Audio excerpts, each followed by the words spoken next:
离开5年，霍不疑回来了。三皇子激动不已，他们不但是上下级关系，还是至亲好友。可眼前的人让他倍感心酸。霍不疑变了，西北苦寒之地塑造了一个全新的霍不疑。人人都说他受苦了，只有霍不疑知道，身上的苦对于他来说根本算不了什么。他心里真正的苦，无人能知晓。5年的相思之苦最折磨人。当初皇上把霍不疑派到西北边关，并不是真的让他去吃苦，只是为了给群臣一个交代，也是为了给杨子一个光鲜亮丽的履历。可霍不疑并不想这样。在这5年里，他想方设法地给自己找了很多事情来干，不是在战场上拼杀，就是到各个部落去安抚拉拢人心。他一刻都不想让自己停下来，因为一停下来，漫无边际的思念便会向他袭来。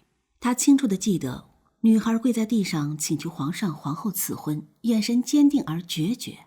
他满眼泪水的哀求也没能留住她。每每想起，他心痛不已。可这5年里，也只有他能让他感到温暖。脑子里出现他的笑容，他的嘴角便会轻轻地上扬。更多的时候，他会摸着自己的右手臂，那个他留下的咬痕，任思念肆意包裹着他。那年，姑母霍君华刚去世，他逼着程少商和他誓臂为盟。程少商怕血，就变为咬臂为盟。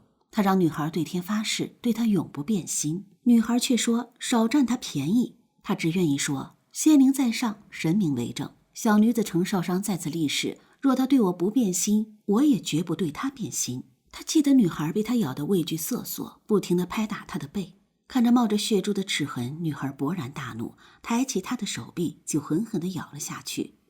尽管已经渗出了血迹，而他却并不是很满意，觉得女孩并没有用尽全力。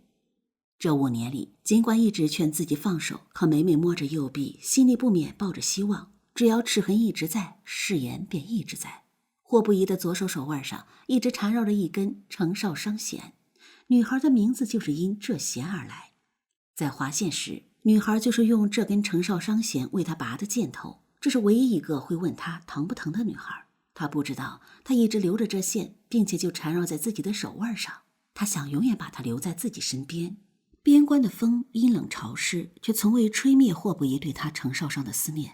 当霍不疑再次见到程少商时，他知道他无论如何都放不下眼前的这个他魂牵梦萦的人。他想重新追回程少商。于是霍不疑大车小车装着虎骨熊胆、鹿茸野参、貂裘猎鹰等等珍稀之物，外加来自遥远漠北商队所带来的黄金、宝石、象牙、香料、骏马、猛奥，浩浩荡荡往城府去了。据说要赔礼道歉。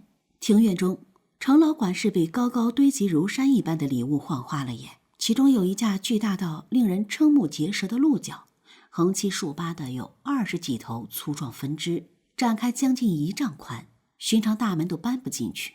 老管事只能将正门2侧的门扉都拆开，才将这架价值连城的鹿角弄进去。清点礼物到手酸嘴干，连气得快喘不过来。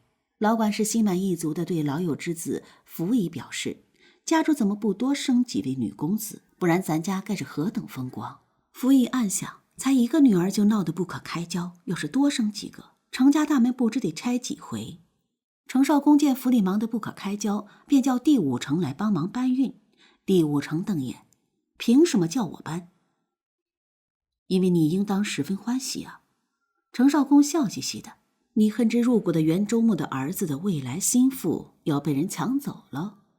第5城呆滞了，你不要以为自己在流放途中受苦，却不知袅袅几度不止。爱有多深，恨就有多深，伤的才会那么重。他是过来人，希望女儿将来不会后悔。程氏想起当年女儿伤心重病的模样，气得想打人。霍不疑跪在他跟前，任打任骂，还是萧夫人死死拽住了丈夫。皇帝都没打过他啊，你可不能动手。3人僵持了半天，最后各说了一段。还是萧夫人的话比较上档次，你不必来向我们赔罪。